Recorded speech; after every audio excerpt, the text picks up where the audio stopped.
Yusek, during the first day of the distribution of ayuda for tricycle drivers, there were some elected officials who have joined the president.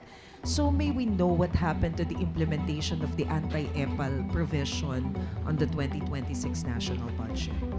Okay, ito ba yung unang araw na nagpabigay ng ayuda sa mga tricycle drivers kung saan nandoon ang Pangulo? So, sino yung mga opisyal na binabanggit natin? Babanggit ba natin na si Mayor Isko Moreno at saka si Mayor Francis Zamora?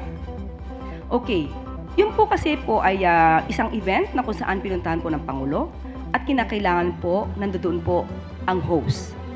Sa Manila po ginanap, kaya nararapat lamang po na si Mayor Isko Moreno ang sumalubong at tumanggap sa ating Pangulo. Patungkol naman po kay Mayor Francis Zamora, siya naman po ang National President of the League of Cities na siyang kumakatawan sa city mayors. So, ibig sabihin po, since ito po ay proyekto ng Pangulo para sa mga tricycle drivers kung saan ang LGU mismo nakakaalam kung sino yung mga benepisyaryo, nararapat lamang din pong pumunta si Mayor Francis Zamora. On other issue, Yusek, I understand you had an interview over the weekend saying that we are not yet in a crisis situation despite the increase of the oil prices.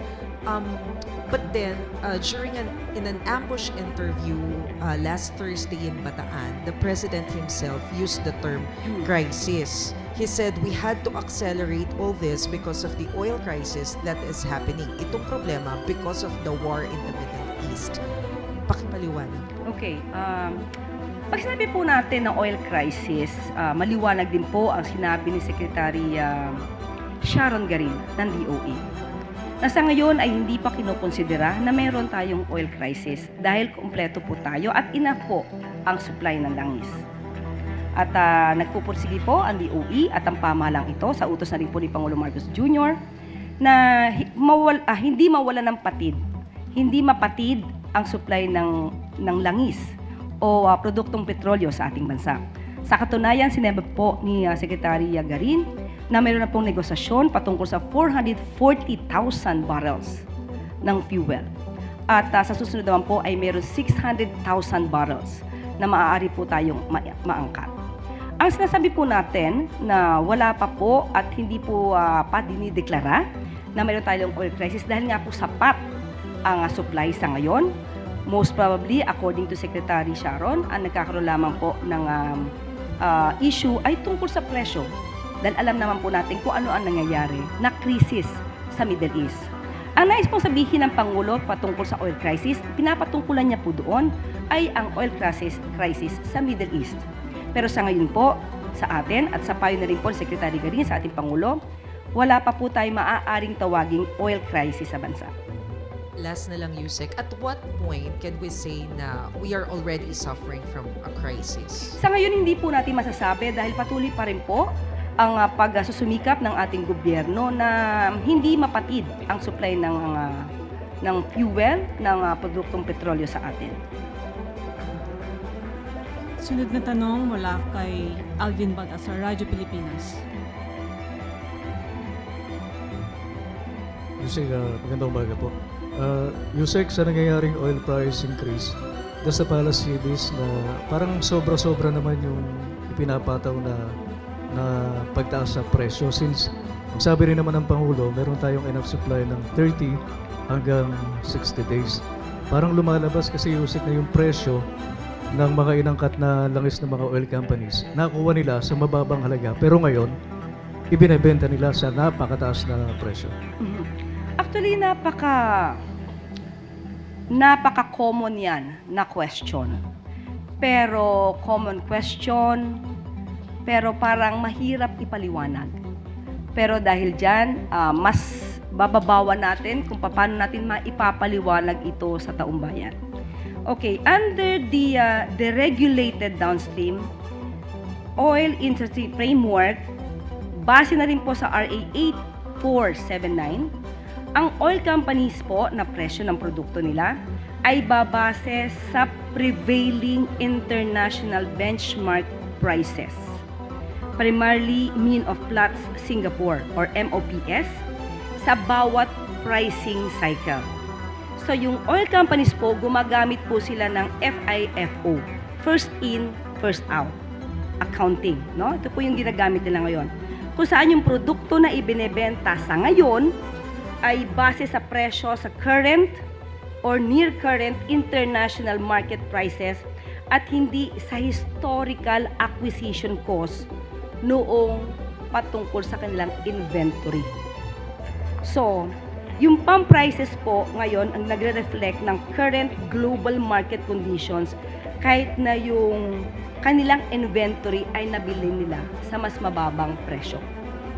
So, kasi ganun po ang umiiral sa ganitong klase na sistema kung meron deregulation law, oil deregulation law. So, yun po ang umiiral. Pump price reflect current global market conditions. Ha? So, hindi po ang DOE ang makakapagdikta ng presyo ng gasolina, ng fuel, dahil nga po meron tayong oil deregulation law. Ang tangi lamang pong mare-regulate ng pamahalaan ng DOE ay kung sila ay lumalabag sa benchmark at kung may pang-aabuso. So, ibig sabihin, sa madaling salita, kung meron silang inventory noon, ang gagamitin nilang presyo pa rin ay yung current international market price. Pero pag bumaba naman yung presyo ng gasolina, kahit nabili nila ito ng mas mataas, kailangan pa rin silang sumunod kung ano ngayon yung current market price na mababa. So, ganun po yung nagiging sistema po kapag ka po may oil deregulation law na pinapatupad. Salamat po, Yusek. Sunod na tanong mula kay Ivan Mayrina, GMA 7.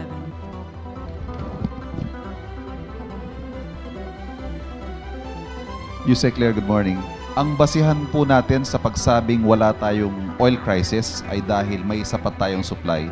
But I think we can all agree na ang presyo po ngayon ay, would you say crisis levels ang presyo because of the very sharp increase?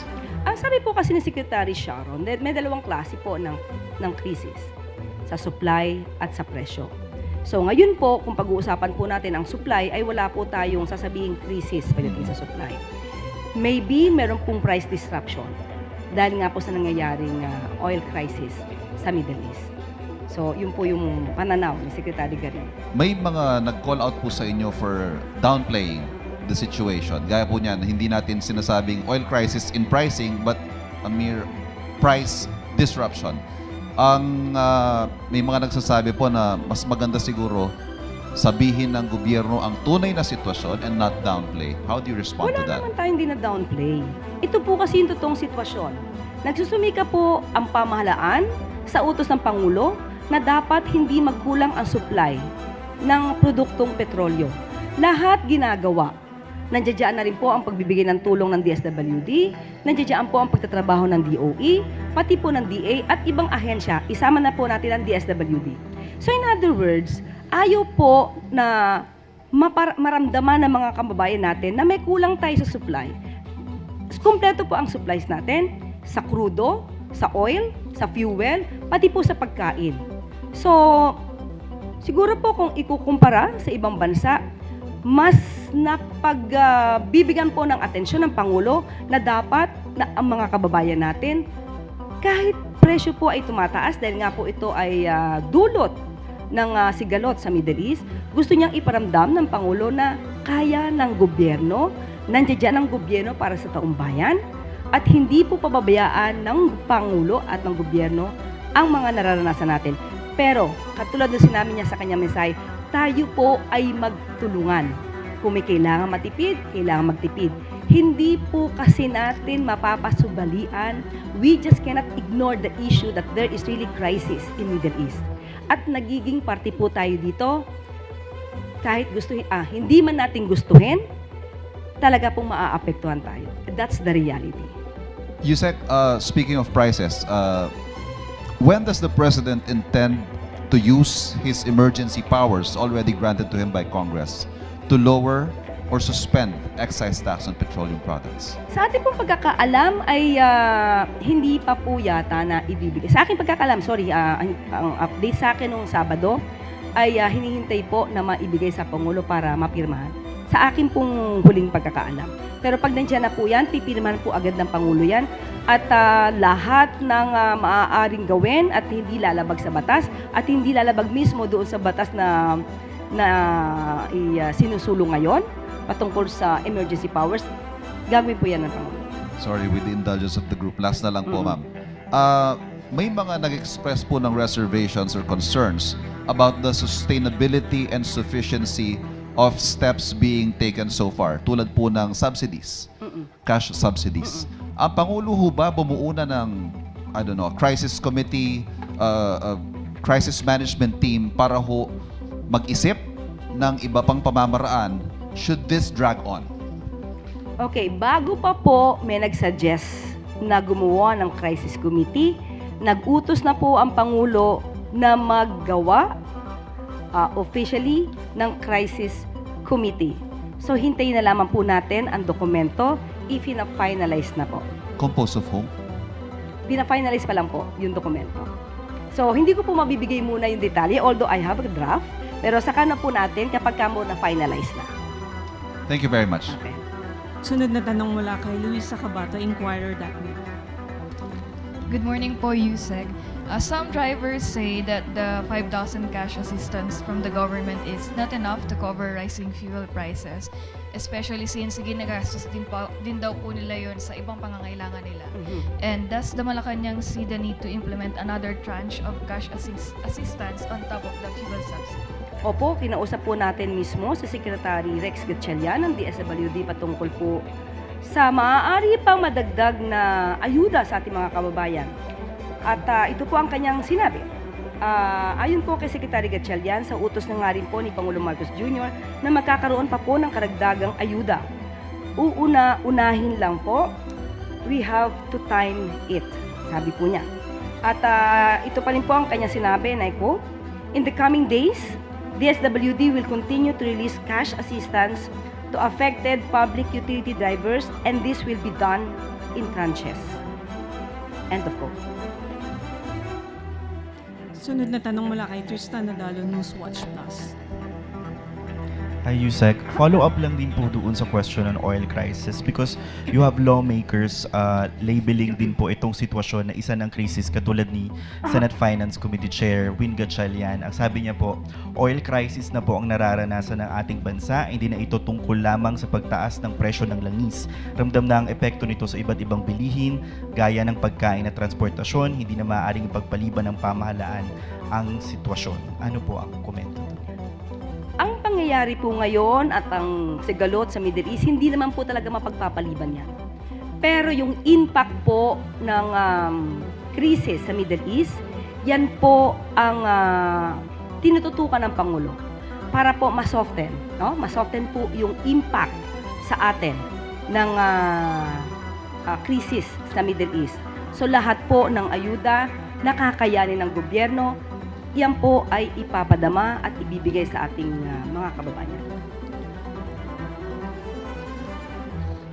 Tuloy ko na rin po pala yung tanong ko. Yusek, yung mga labor groups are also calling for wage increase. Actually, they're lobbying na ipasa na rin yung legislated wage hike. You have labor leader Sonny Matula saying na gipit na ang mga manggagawa. Tama naman na kailangan mag-adjust, pero ang manggagawa na matagal nang nag-a-adjust.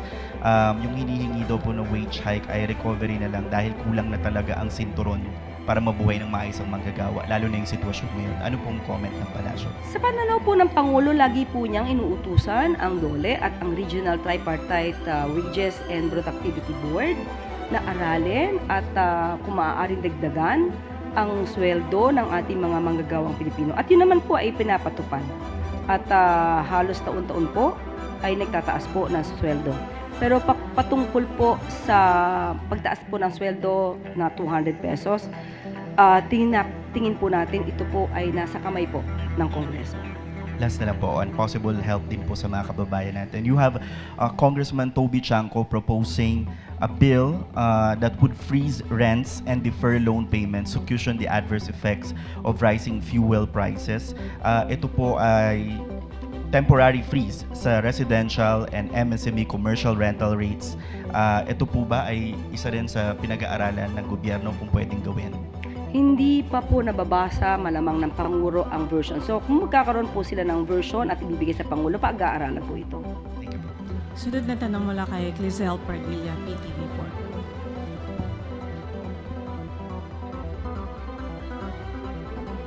Good morning po, Yusek. Yusek, the Department of Agriculture has recommended to impose a price cap for imported rice. What is the assessment of the President regarding this proposal po? Actually, sabi po ni Secretary Kiko Laurel, ay nagbigay na po sila ng rekomendasyon sa National Price Coordinating Council para magkaroon ng deliberation patungkol dito. At ang kanilang price cap na isilangguni ay 50 pesos for imported rice. So, ito po ang ibinigay din na mungkahi ni Secretary Kiko Laurel kay Pangulo. So, ito po naman ay sinusuportahan.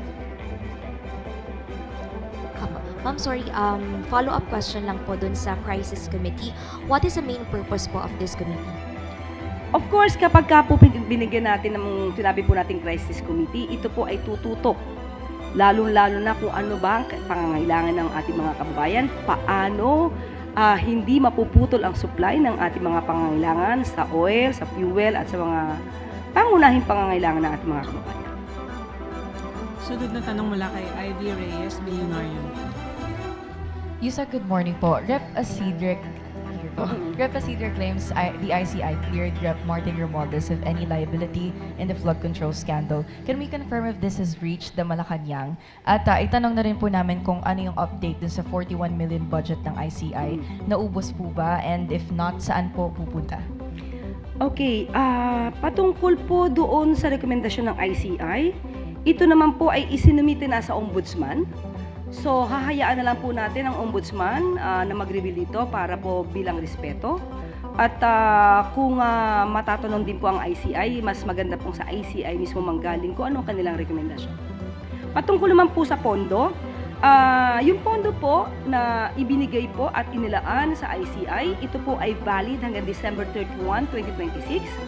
At kung may kinakailangan silang gastusin or bayaran for the winding up, maaari po nila itong gamitin. At ang mga pondo na hindi po nagamit, ibabalik po ito sa unappropriated surplus of the general fund sa National Treasury.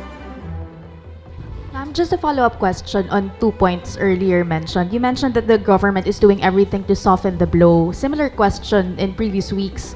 Paano po yung middle class? Ano po in particular yung mga programa na inilalatag ng gobyerno to soften the blow on the middle class who are not commuting to work but are bringing their own vehicles or motorcycles to work and nahihirapan na po sa taas ng presyo ng gasolina? Ngayon, makikita po natin, meron pong inilunsad na 50% discount sa MRT 3 and LRT 2. Yan po ay malaking bahagi at ibang malaking bagay po na tulong ng ating Pangulo at ng gobyerno sa ating mga kababayan. Nandyan din po ang inilulunsad na libreng sakay. At kapag ka po, nandyan na po ang gagawing pag-reduce or pag-suspend ng excise tax, mararamdaman din po natin ito dahil maybe hindi sila bumibili ng kanilang gasolina, pero indirectly makakaramdam po sila ng kapakinabangan dito. Ma'am, may we know the cause of the delay of the signing of the reduction of the excise tax? Is the President experiencing some kind of pushback, either from certain cabinet secretaries or certain sectors who would want to retain the VAT or the excise tax to keep afloat the government's coffers? No, it is this is the mere fact that the President wants it to be enforced immediately. The only reason that he could not do it because the bill has not been reached the President as of now. So there is no reason for him to sign. So after that, maybe after signing, he will immediately make an order either to reduce or to suspend the excise tax. So ang bottleneck, ma'am, if not po sa mismong Pangulo, na kanino po naaantala? Sino po yung cause of delay if not the President? I'm not so sure right now. I am not so sure right now. But this is the words, no, that that came from the President. He wants this emergency power to be given to him in order to at least lessen the impact of the crisis in the Middle East. Ma'am, last clarification. Balikan ko lang po yung anti-EPAL question earlier. Just a clarification, is the President exempted from the anti-EPAL provision in the General Appropriations Act of 2026? That is the event of the President.